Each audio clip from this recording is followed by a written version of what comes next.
नमस्कार दोस्तों, welcome to market. क्या लगता है आज के इस वीडियो में हम डिस्कस करेंगे निफ्टी और बैंक निफ्टी का ईओडी सेटअप क्या है और साथ में डिस्कस करेंगे इंट्राडे में कौन से लेवल के ऊपर बुलिश और किस लेवल के नीचे बेरिश देखना चाहिए और साथ में आज ब्रेथ भी देखेंगे, आरएस चार्ट भी देखेंगे। इनफैक्ट यानी ऑल एसेट क्लास का आरएस चार्ट की हम बात करें कि उसका भी देखेंगे और एक दो स्टॉक जो कि लॉन्ग टर्म में एक अच्छा ब्रेकआउट दिया है तो उस पे भी हम बात करेंगे। तो सबसे पहले स्टार्ट करते हैं निफ्टी से। आज निफ्टी 111.111 पॉइंट पॉजिटिव क्लोज दिया और bank Nifty 256 point positive close दिया। तो क्या ये पॉजिटिव क्लोज से ईओडी सेटअप में कुछ चेंजेस हुआ है? दोस्तों ईओडी सेटअप में तो चेंज नहीं हुआ होगा because current column of x जो चल रहा है, अगर यहां पे अगर आप देखो ये जो चार्ट है ईओडी चार्ट का 0.10 जो बॉक्स साइज है, पॉइंट एंड फिगर में बॉक्स साइज इज इंपॉर्टेंट। तो 0.10 जो बॉक्स साइज है ये डेली बेसिस पे यानी एवरी डे कि जो 330 का जो क्लोजिंग है उसके बेसिस पे ये एक्स या वो प्लॉट होगा। अगर सिंपल थोड़ा अगर हम करें जो हमारे नए व्यूअर्स हैं उनके लिए, और मेरा सजेशन रहेगा कि जो भी न्यू व्यूअर्स है प्लीज आप जाकर बेसिक वीडियो का पीएनएफ का एटलीस्ट आप देखिए या यहाँ डिस्क्रिप्शन में भी हम लोग दे देंगे लिंक बेसिक पीएनएफ का, और आप जाके एक बार देखिए कैसे कंस्ट्रक्शन होता है, कैसे एक्स और ओ प्लॉट होता है, तो आपके क्लैरिटी और आएगी कि ये हम क्या बात करते हैं। तो यहाँ निफ्टी 50 में अगर हम देखें तो बॉक्स साइज 0.10 के इसमें डेली टाइम फ्रेम पे 21,742 ये जो काउंट था जो हम बात कर रहे थे ये काउंट अचीव हो गया है आज, और ये दोनों काउंट भी अचीव हो गया है। अब जो नेक्स्ट काउंट है 23,317 का। अब यहां से ये यहां जरूर column of long column of x है, ये कॉलम सेम कॉलम में कंटिन्यू रहेगा, ये किसी को नहीं मालूम, ना हमको नहीं ये। बट कल जब हमने बात किया था वहां पे ब्रेथ के हिसाब से क्या इंडिकेशन था कि पॉसिबिलिटी है फ्रेश पोजिशनल अवॉइड करना चाहिए। तो बिल्कुल फ्रेश पोजिशनल तो आपको अवॉइड करना चाहिए ही, बिकॉज जब भी अगर आपको इंट्राडे करना है तो इंट्राडे के लेवल के हिसाब से आप करो, ठीक है। तो हम आएंगे इंट्राडे का लेवल क्या है और क्या करना चाहिए। बट ओवरऑल चार्ट सेटअप अभी भी बुलिश है। बेरिश सेटअप कब हो जाएगा? जब प्राइस अगर 22,150 के नीचे अगर क्लोज होगा तो आपका सेटअप बेरिश हो जाएगा। अब निफ्टी बैंक की बात करते हैं और यहां पे 23,300 का ये भी काउंट आपका ओपन है अभी भी। निफ्टी बैंक में 0.15% अगर बॉक्स साइज हम यूज करते हैं और यहां पे 49,286 का ये ओपन है। अगर यहां से ऑलमोस्ट यानी आप पकड़ के चलो 300 पॉइंट का और मूव अगर होता है तो ये भी काउंट आपका अचीव हो जाएगा सेम कॉलम। बट क्या करंट स्टेज पे ये देखना चाहिए, बिकॉज आप अगर पहले से अगर आप कैरी फॉरवर्ड करते आ रहे हैं तो आप स्टॉप लॉस टाइट करके रखेंगे, करेक्ट। यानी आपका ऐसा नहीं कि यानी विदाउट स्टॉप लॉस आप कर रहे हो, करेक्ट। अब अगर निफ्टी बैंक में करंट स्टेज पे अगर मुझे फ्रेश पोजिशनल या निफ्टी 50 में फ्रेश पोजिशनल अगर बाई करना है तो क्या करना चाहिए? मेरा सजेशन रहेगा बिल्कुल नहीं, बिकॉज रिस्क रिवार्ड यहां पे फेवरेबल नहीं है। एक बार छोटा रिट्रेसमेंट उसके बाद का ब्रेकआउट, तभी ये आपको रिस्क रिवार्ड फेवरेबल होगा, ठीक है।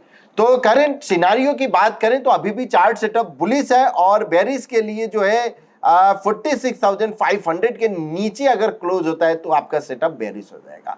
अब इंट्राडे की बात कर लेते हैं फटाफट और सबसे पहले निफ्टी का देखते हैं। तो कल हमने डिस्कस किया था कि 22,850 के ऊपर अगर सस्टेन हुआ तो पॉसिबल बुलिश अपॉर्चुनिटी।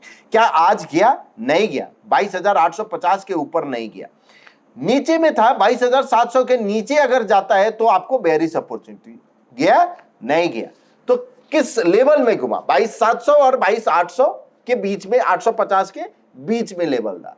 तो आपको आज का जो दिन था अगर 22,700 का जो लेवल दिए थे कल ओपन ही हुआ 750 के करीब में और उसके बाद कंटिन्यूअस ऊपर में गया।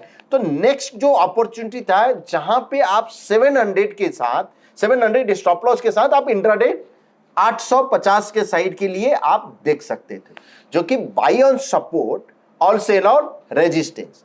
अब कैसे ट्रेड करने का, यानी ट्रेंडिंग मार्केट में कैसे करना है। जब ब्रेकआउट अगर होता है तो ब्रेकआउट आप ट्रेड करो, जब अगर आपको ब्रेकआउट किसी भी साइड नहीं दे रहा है तो आपको 10 या 15 पॉइंट अगर ऊपर नीचे का जो लेवल है उसके नीचे आप ले लो पैटर्न फेलियर लेवल, और उसके बाद आप कर सकते हो। तो ये एक पॉसिबिलिटी है।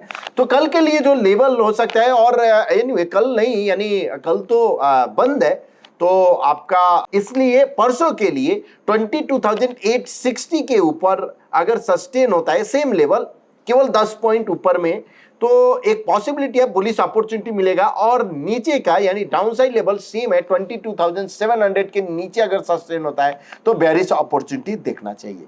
बैंक निफ्टी की बात करें तो बैंक निफ्टी 49,100 के ऊपर अगर सस्टेन होता है तो आपको बुलिश अपॉर्चुनिटी देखना चाहिए। कल का भी लेवल हमने यही डिस्कस किया था, 49,100 के ऊपर नहीं गया। सो 49,100 के ऊपर बुलिश अपॉर्चुनिटी और 48,700 के नीचे आपको बेरिश अपॉर्चुनिटी आपको देखना चाहिए। फिर निफ्टी के देख लेते हैं तो 21,800 के ऊपर बुलिश अपॉर्चुनिटी और 21,700 के नीचे बेरिश अपॉर्चुनिटी। सेम लेवल जो हमने अर्लियर वीडियो में डिस्कस किया था, सब कुछ सेम है मोर और less. Nifty, Bank Nifty, Fin Nifty अभी तक सेम है। सेंसेक्स की बात करते हैं 75,200 के ऊपर बुलिश और 74,700 के नीचे बेरिश। तो ऑलमोस्ट ये भी सेम है, ओनली तीनों में एक थोड़ा सा बेरिश लेवल जो है वो थोड़ा ऊपर में गया है। तो ये सेंसेक्स का हो गया। अब गोल्ड और सिल्वर की बारी, और गोल्ड का जो बुलिश लेवल है 71,800 के ऊपर बुलिश अभी भी वही है। जब तक 71,800 ब्रेक नहीं करता है तब तक फ्रेश बुलिश अभी नहीं लो। और बेरिश के लिए अगर 71,100 के नीचे अगर सस्टेन होता है तो आपको बेरिश अपॉर्चुनिटी आपको देखना चाहिए। अब सिल्वर की बारी, और सिल्वर में जो बात करते हैं तो 83,100 के ऊपर अगर सस्टेन होता है तो पॉसिबल है कि बुलिश अपॉर्चुनिटी मिलेगा, और 82,400 के नीचे अगर सस्टेन होता है तो बेरिश अपॉर्चुनिटी आपको देखना चाहिए। तो ये रहा गोल्ड और silver, Nifty, Bank Nifty, Fin Nifty, Sensex के इंट्राडे लेवल। अब बात करते हैं ऑल एसेट क्लास का। सबसे पहले तो यहाँ पे ऑल एसेट क्लास है, अभी भी गोल्ड थोड़ा अंडर परफॉर्म जरूर स्टार्ट किया है। यहाँ जो आपको दिख रहा है यूएसडी आईएनआर अंडर परफॉर्म कर रहा है, जीएस कंपोजिट अंडर परफॉर्म कर रहा है। अगर ये अंडर परफॉर्मेंस कंटिन्यू रहता है तो इक्विटी मार्केट के लिए गुड साइन है, लेकिन क्या थोड़ा sideways correction, time correction, price correction possible है? तो यस पॉसिबल है। और ब्रेथ के हिसाब से भी हम देखेंगे कि ब्रेथ भी देखेंगे कि क्या इंडिकेशन कर रहा है। बट ओवरऑल यहां पे ऑल एसेट क्लास का आरएस चार्ट देखने पे ऐसा लगता है कि हां निफ्टी 50 अभी भी आउट परफॉर्म कर रहा है, निफ्टी 50 अभी भी अच्छा है इक्विटी मार्केट के लिए। अब यहां पे हम थोड़ा ऑल इंडेक्स अपॉन निफ्टी 50 कर लेते हैं और देखते हैं कि क्या कर रहा है। तो यहाँ निफ्टी मिड स्मॉल कैप ये अभी भी निफ्टी 550 को आउट परफॉर्म कर रहा है, बट सिनारियो अभी भी ठीक ठाक है, बहुत ज़्यादा घबराने की बात नहीं है।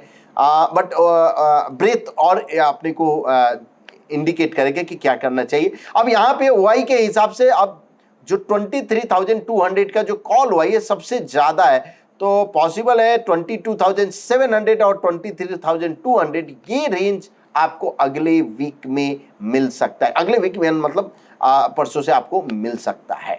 अब ब्रेथ की बात करते हैं, और यहाँ पे ऐप में आया और आर जोन में यहाँ ब्रेथ चार्ट, यहाँ पे मल्टी ब्रेथ चार्ट भी है जिसको हम कभी डिस्कस करते हैं कैसे आपको देखना है। तो यहाँ ब्रेथ चार्ट है और निफ्टी 50 का ब्रेथ सबसे पहले हम देखते हैं और स्कैन किए तो क्या इंडिकेट, बिकॉज आज निफ्टी ऊपर गया है तो क्या ब्रेथ साथ में ऊपर गया है या नहीं गया है। दोस्तों ये दिन 78 था, उसके बाद 76 और आज 72। इसका मतलब क्या हुआ, भले ही निफ्टी ऊपर में क्लोज दिया है लेकिन ब्रेथ अभी भी नीचे है, सो पार्टिसिपेशन नहीं हुआ है। अब निफ्टी ऊपर गया है मतलब कोई तो ऊपर लेके गया है, करेक्ट। तो उसके लिए अगर हम रेडी रिपोर्ट में जाके अगर हम थोड़ा देखते हैं, हीट मैप पहले देखने की समझने की कोशिश करते हैं कि कहां पे बाइंग दिखा, तो एक जो मुझे दिख रहा है, ये दिख रहा हो कोल इंडिया बीपीसीएल बहुत ज्यादा वेटेज नहीं, लेकिन आईटीसी का वेटेज है निफ्टी में। तो एक आईटीसी, कोटक बैंक, भारती एयरटेल, उसके बाद रिलायंस भी 1% है, टीसीएस भी ऑलमोस्ट 1% है। तो ये जो स्टॉक जो थे, टीसीएस, इन्फोसिस जो है, ये जितने थोड़ा थोड़ा पार्टिसिपेशन, यानी थोड़ा पार्टिसिपेशन है ना, बट मेजर जो था आईटीसी का था, उसके बाद कोटक और रिलायंस यहाँ पे जीता, और भारती एयरटेल, यानी आईटीसी, भारती और रिलायंस, ये इसका जो वेटेज के हिसाब से थोड़ा निफ्टी और कोटक बैंक निफ्टी खींचा। अब अगर 4-5 स्टॉक, मतलब क्या हुआ, 4-5 स्टॉक जो है मिलके निफ्टी को ऊपर के तरफ खींचा, जो कि 100 पॉइंट के करीब में 111 पॉइंट पॉजिटिव क्लोज दिया। बट क्या ओवरऑल पार्टिसिपेशन स्ट्रांग था? बिल्कुल नहीं। अगर आप हिट मैप भी देखोगे तो ओवरऑल पार्टिसिपेशन स्ट्रांग नहीं है। ये देखो, ये मेजर पार्ट है, मेजर पार्ट में कुछ भी चेंजेस नहीं हुआ है। मतलब ये पॉसिबल है कि ये रैली कहीं ना कहीं पॉज तो लेना चाहिए, हो सकता है। अब ये पॉज दो टाइप से ले सकता है, आइदर करेक्शन, यानी प्राइस को करेक्ट कर दे, या टाइम करेक्ट, मतलब उधर ही। अभी जैसे ये जो हो रहा है, किसी दिन आईटीसी को खींचा, किसी दिन रिलायंस खींचेगा, किसी दिन कोई दूसरा स्टॉक, किसी दिन तीसरा स्टॉक, 2-3 स्टॉक ग्रुप लेके खींचेंगे निफ्टी को, और आपको ब्रेथ को जो है कंट्रोल करेंगे। करेक्ट। अब जब ब्रेथ अगर एक बार एक्सट्रीम जोन से न्यूट्रल जोन में आएगा, और फिर अगर ब्रेकआउट अगर जब जिस स्टॉक में मिलता है, तो फिर से आपका हो सकता है। और टिपिकली जब बुल मार्केट होता है, बुल रन, तो ये इस तरह का सिनेरियो होता है। और आपको दिख रहा है कि ये जो बुल रन है, क्लियर बुल रन है, इसमें कोई इफ बट अगर कोई बोलता है तो है ही नहीं, बिल्कुल करेक्ट। तो यहां पे जो आपको दिख रहा है कि ग्रुप ऑफ स्टॉक 4-5 खींचेंगे निफ्टी को, ब्रेथ को थोड़ा कंट्रोल, बट यहां पे फ्रेश पोजिशनल थोड़ा अवॉइड कीजिए। अभी भी हम बोल रहे हैं निफ्टी 50 का चार्ट देख के और ब्रेथ के हिसाब से थोड़ा न्यूट्रल जोन में जाने दीजिए, उसके बाद फिर हम देखेंगे। अब वीडियो के लास्ट पार्ट पे आते हैं, और यहां पे हम यहां पे आर जोन में हम जाएंगे, और एक प्राइस स्कैनर में, पॉइंट एंड फिगर स्कैनर, यहां पे हम मल्टी कॉलम ब्रेकआउट। अब मल्टी कॉलम ब्रेकआउट, पहले तो निफ्टी 750 पे हम इसको रन करते हैं, और यहां पे जो ग्रुप सिलेक्ट करते हैं, multi column breakout, bullish, box size 3%, because थोड़ा हमको हायर टाइम फ्रेम पे देखना है, फ्रेश कर दिए।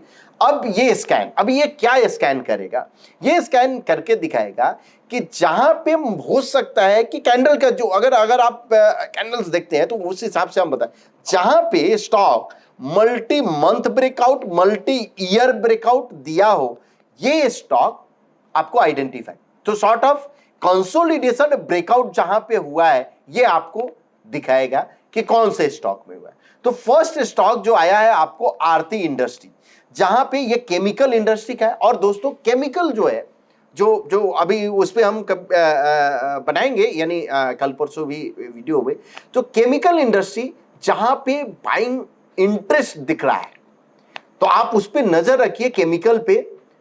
इवन एसआरएफ जो है उस पे आप नजर रख सकते हो।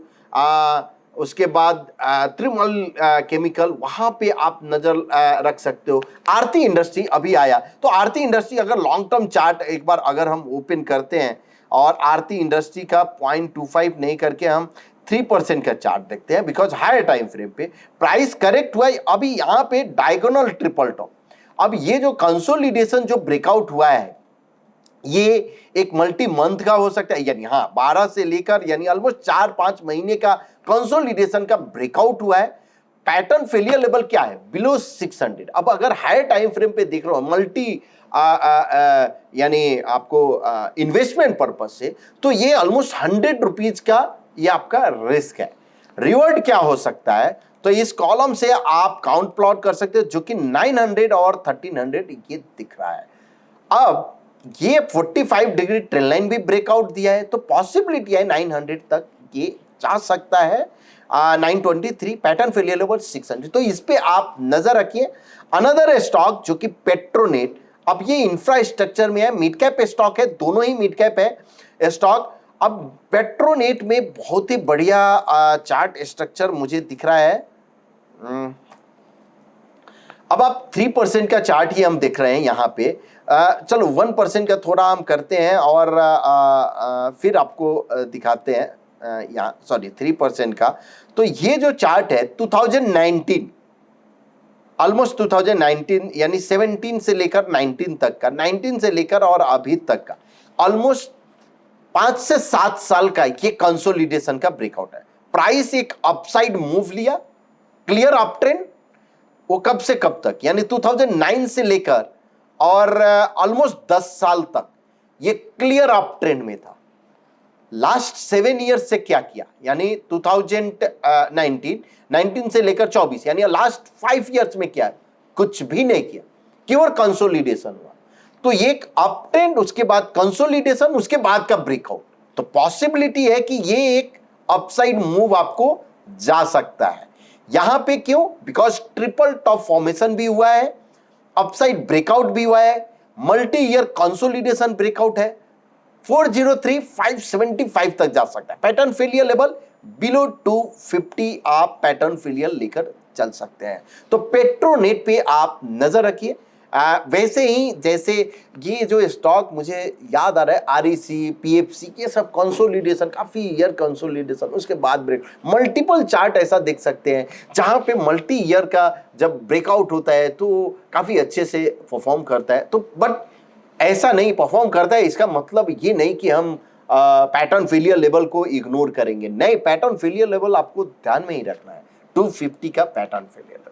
सो होप आपको ये वीडियो पसंद आया होगा। अगर पसंद आए तो प्लीज अपने दोस्तों के बीच शेयर कीजिए, लाइक कीजिए एंड कमेंट कीजिए। Thank you so much.